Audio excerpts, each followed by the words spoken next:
कांग्रेस नेता राहुल गांधी ने कहा कि पूर्व प्रधानमंत्री इंदिरा गांधी की तरफ से लगाया गया आपातकाल एक गलती थी।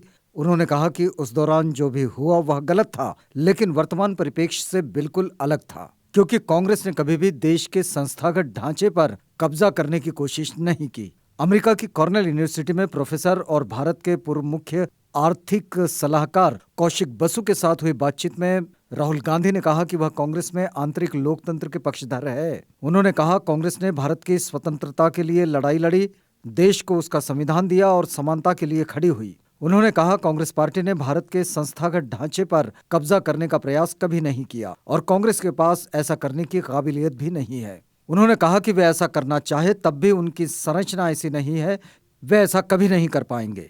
राहुल गांधी ने कहा कि राष्ट्रीय स्वयंसेवक संघ कुछ ऐसा कर रहा है जो अपने मौलिक रूप में बहुत अलग है। उन्होंने कहा कि आरएसएस देश के संस्थानों में अपने लोगों की भर्ती कर रहा है। उन्होंने कहा, अगर वे बीजेपी को चुनाव में हरा भी दे तब भी हम संस्थागत ढांचे में उनके लोगों से छुटकारा नहीं पा सकेंगे। राहुल गांधी ने कहा कि वे पहले व्यक्ति हैं जो कहते हैं कि पार्टी के भीतर लोकतांत्रिक चुनाव बिल्कुल महत्वपूर्ण है, लेकिन उनके लिए दिलचस्प है कि यह सवाल किसी अन्य राजनीतिक दल से नहीं पूछा जाता है। किसी ने भी बीजेपी, बीएसपी और समाजवादी पार्टी से नहीं पूछा कि वहां कोई आंतरिक लोकतंत्र क्यों नहीं है, लेकिन वो कांग्रेस के बारे में पूछते हैं क्योंकि वे एक वैचारिक पार्टी है और उनकी विचारधारा संविधान की विचारधारा है, इसलिए उनके लिए लोकतांत्रिक होना अधिक महत्वपूर्ण है।